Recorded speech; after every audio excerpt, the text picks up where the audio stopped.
It's Vancouver's podcast on the Canada's Podcast Network. Hello, this is Robert Smigel coming to you today with Vancouver's podcast, a member of the Canada's Podcast Network, where we talk to the entrepreneurs who are making it happen here in Vancouver, British Columbia. Nguyen is a realtor and investor who has a love and extensive knowledge of real estate. Born in Vietnam and raised in Winnipeg, Manitoba, and yes, she speaks fluent Vietnamese. However, she does have a Canadian accent. By 27 years old, she received her Bachelor of Science degree and Dental Hygiene Diploma from the University of Manitoba. After university, she packed her bags and flew straight to BC and has never looked back. Today, she lives in East Vancouver, where she has taken up urban farming and is looking forward to taking care of her chickens. Well, Vi, welcome to the show. Thanks for taking the time today to be here for all our listeners. Thank you for having me. I'm really excited to be here. Okay, I want you to tell us a little bit more about yourself, where you're from, and give us the details on your current business. Well, I was born in Vietnam, and I was actually a boat person, and then we ended up going to living in refugee camp for 2.5 years. So that's a story in that itself, but we won't get into that today. And then I grew up basically at 3 years old. I grew up in Winnipeg, Manitoba. So you can only imagine, my mom and dad, who's used to plus 30 weather, getting used to minus 50 weather. And of course, the year that we went to Manitoba was the most horrible blizzard. So there was a bit of adjustment, and I think that has a lot to do with the way of my business practice today. And now I'm an entrepreneur and also a realtor, and I am with eXp Realty, and I help mostly first-time home buyers and some referral clients look for homes. And also, I'm well versed in real estate investing as well. And yeah. Well, you're definitely in the right market, being in Vancouver, I guess, with the real estate market the way it is now. Yes, it is. Yeah, good. Okay, now, did you need financing to start your company, and how do you currently make money in your business now? Well, I had to be a realtor. It wasn't as bad. To start off, you had to go to classes, online classes, and and then with the fees afterwards, you end up going like a little over $3,000. So that was pretty easy to get because I had a lot of savings as a dental hygienist. And I basically had a career as a dental hygienist for 10 years. So I saved quite a bit of money. So I was able to launch myself into the career. And then I was also part of a team, and he took quite a bit of the commission.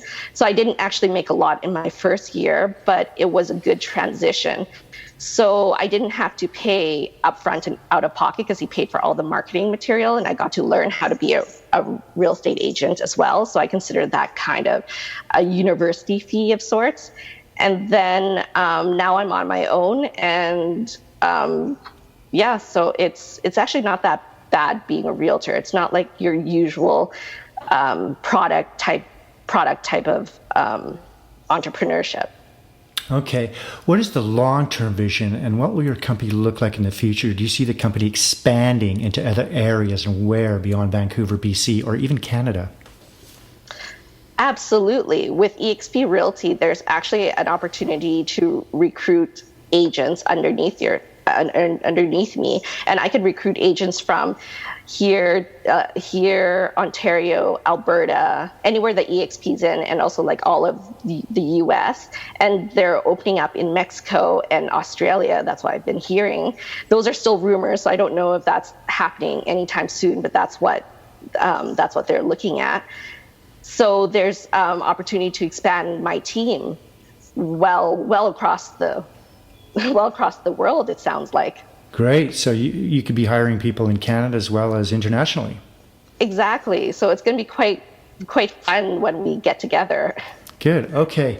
Now, I want you to talk a little bit about doing business in Vancouver now. What are the biggest benefits for you in being an entrepreneur here in Vancouver, BC? I want you to give us some of the good points about starting a company here, but I also want you to give us some of the tough things or challenges for listeners so they can keep an eye out for them. boy, there's so much benefit when I decided to take the plunge and become a full-time realtor, that rather than have a nice paid job as a dental hygienist, was that the potential to make money here is so vast in any career. There's so many people, so many tourists, so it's so diverse out here. The potential is there, and you can see there's people living in penthouses, people buying $5, $10, $16 million houses. So there's just the potential is limitless here, I find, and in any respect, not just real estate.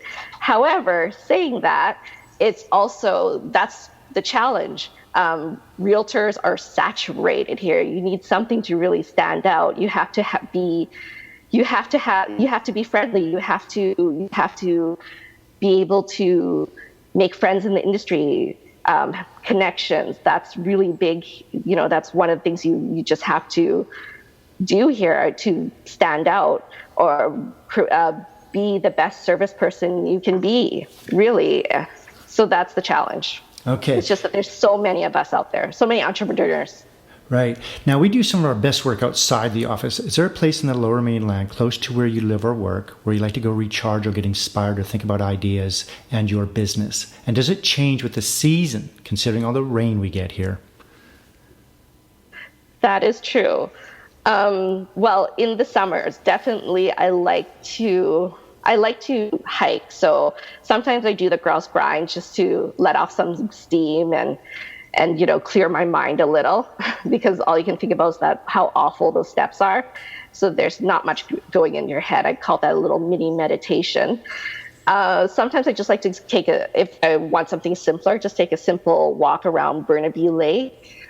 In the winters, I tend to not do that so much. I do take little walks around, or I meditate in my office for, good 40 minutes every so often, just to help me recharge. Lately, I'm thinking of joining actually the Women's University group out in the Highcroft Manor. So that might be my new place to just recharge, because the Heritage Mansion is just such a beautiful place to sit and relax and think. Okay. Now, we have a lot of international listeners, so this next question, I want you to speak to them. If you were to start all over again and you just moved here to Vancouver, BC, but this time you don't know anyone, knowing what you know now, what would you do and how would you go about starting all over again as an entrepreneur? That is a great question. And I feel like that was, even though I came from Winnipeg and I wasn't international, but I came to Vancouver without knowing anyone. And even though I was a hygienist, my office was very limited to, 5 staff members. And I really didn't know a lot of people. So when I became a realtor, it was really hard for me to make that decision to go full time. But basically, I would say for a realtor, it's a little different being a realtor versus other service entrepreneurs. Being part of the team really helped me, because basically all we did was internet leads, and I became really good at, I call them warm calling people. So people come onto the website and they enter their phone number as a name. Most of the time it's fake, but that's fine. Once in a while you get a gem. But I became really disciplined and good at doing internet leads. So it's a bit of if you're on your own and you decide to become a realtor, it costs quite a bit to get the internet leads, but I think they're worthwhile if you don't know anybody. Right. So basically, if you don't know anyone, it inspires you to kind of charge ahead and try and meet more people. Exactly. Yeah. And these people are looking for real estate already, so that's why it's a little different. Internet marketing doesn't always work for every industry type of company. Yeah. Yes. Okay, what does the first hour look like for you when you get up in the morning? Do you have a specific routine or a ritual that helps you get motivated to start your day? Yes, my cats motivate me. Sad to say, I love my cats to pieces. I actually ended up adopting a cat from one of my clients who had a litter of kittens. So in the morning, it's all about my cats. And then I think about myself. So I feed them, I pet them, they need attention.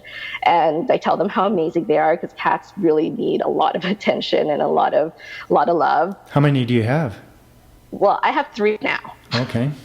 And then, of course, I go out to the garden, and then I do my urban farming. And right now, we don't quite have the chickens yet. We do have, we're building the chicken coop right now. But we do have a lot of fruits and vegetables that tend to, and it's also a nice time for me to just decompress and get ready for my day. Do you think entrepreneurs have to be weird or unique in a positive way, or are wired differently? Yes. There are many times where I wonder, what the heck am I doing? And I can understand why a lot of people don't want to take this lifestyle. Yes, we do have to be wired differently, because I guess everyone around us the norm is to just have a job and do the usual thing. And it is quite safe to have a job and have a constant check, rather than, work on a commission-based job where one month you might make, $50,000 and next couple of months you make nothing.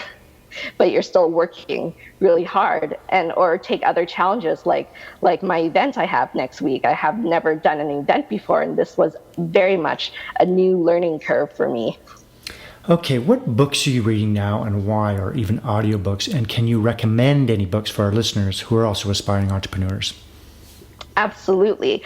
Well, let's start with the aspiring entrepreneurs. How I started was reading Rich Dad Poor Dad, and that changed my life, basically, and that's what got me to go forward and become an entrepreneur and become a realtor.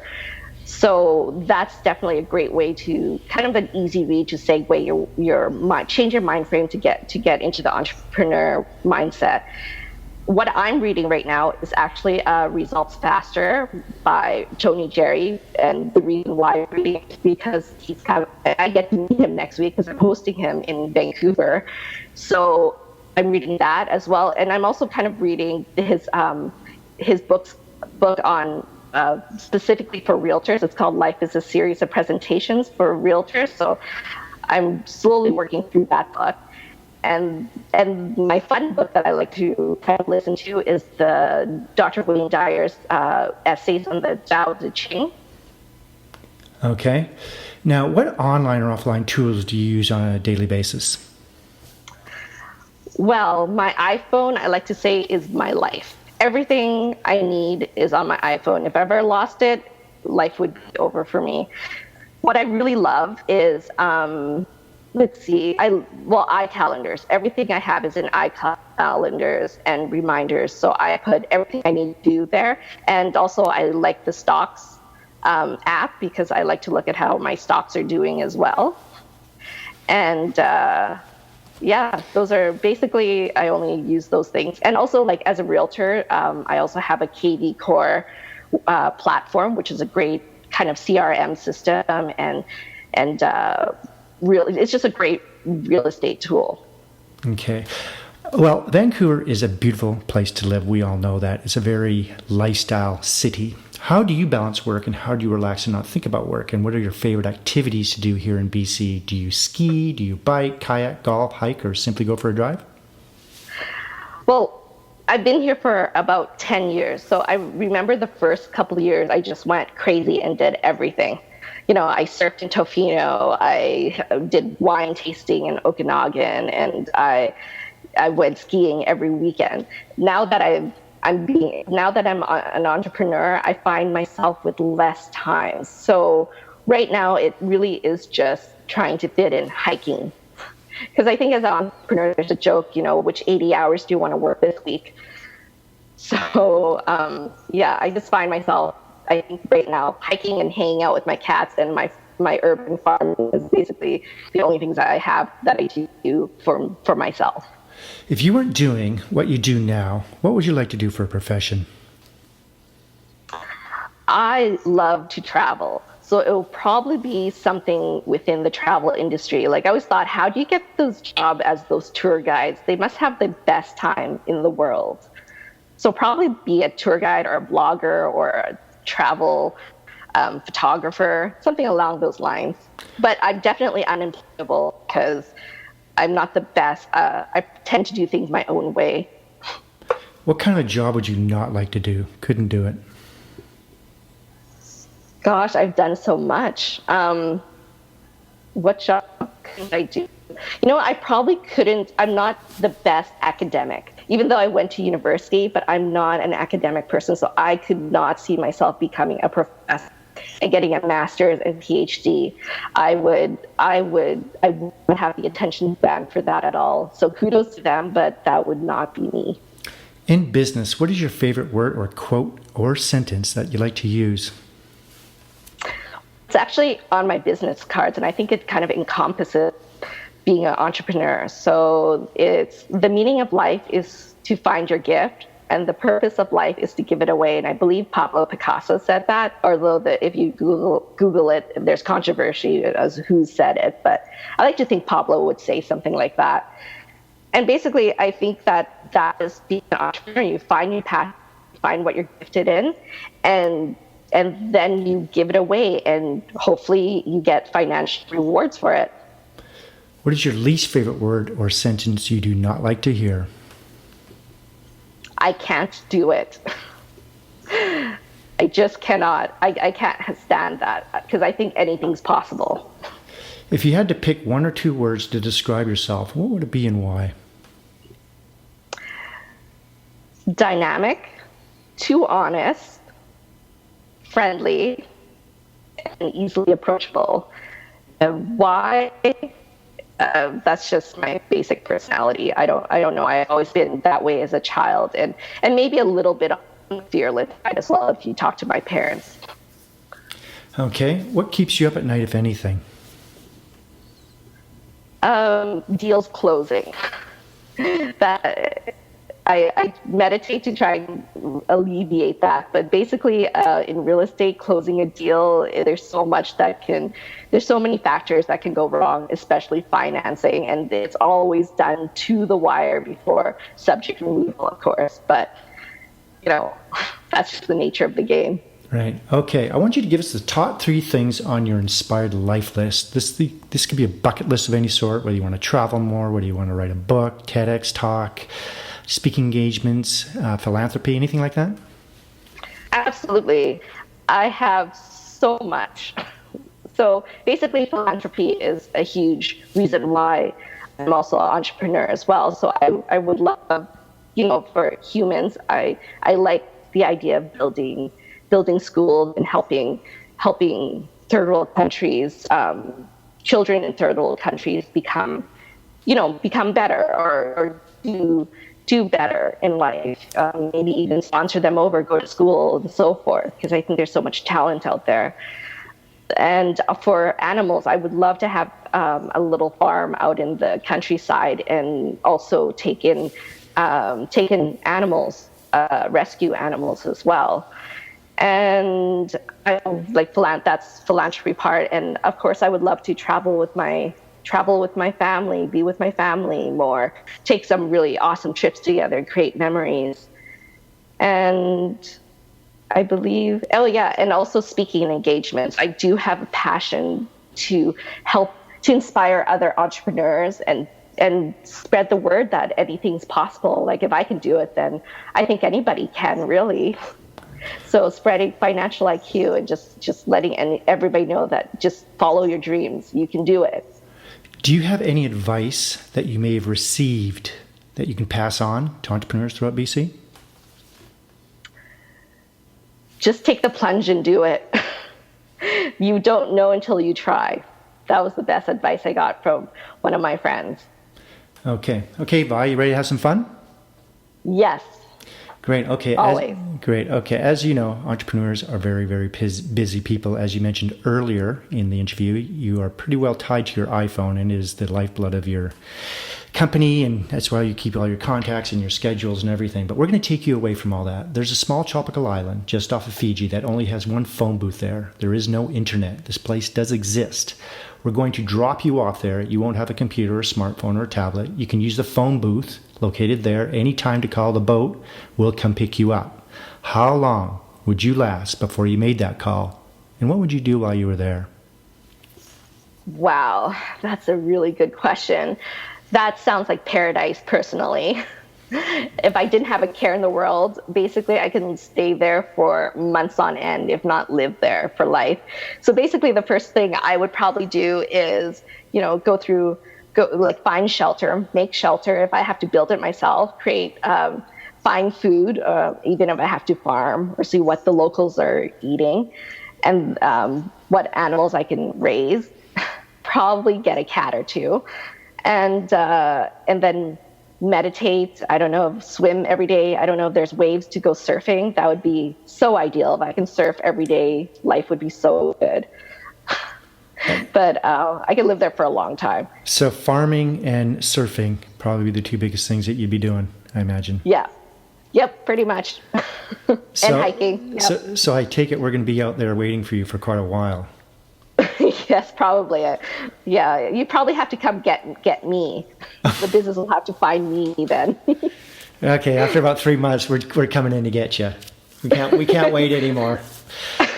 You'll have to come. You'll have to get me like kicking and screaming a little bit. Right. Okay, get on the boat. All right, get on the boat. Okay, how can our listeners get hold of you? And is there anything you'd like to add before you leave us today? Sure. Well, how the listeners can get a hold of me, I'm on Facebook, LinkedIn, Instagram, and Twitter. I have a website, my first name and last name.ca, so nguyen.ca, but that's not quite up and running yet. We're still working on a few things. I have a website also, nguyen.exprealty.com. And yeah, I'm easily accessible. And what I would like to say is just thank you for having me here. It's been a blast, and I look forward to just getting to know your other podcast. Interview. Yeah, podcast. You've become a fan of the podcast, I hear. I have, yes. I can't wait to hear more of it. These are neat questions that you ask, and I'd like to see where you get really into people's minds, and I like that as well. Yeah, I think that's what we try and do, is also to really kind of make you think and get some questions you may not be expecting. So I think that kind of gets you into the mindset. So, okay, Vi, thanks for coming on the show. I've learned a lot about you, and I'm sure our listeners have as well. Yes, thank you so much. Okay, we'll see you next time. Bye now.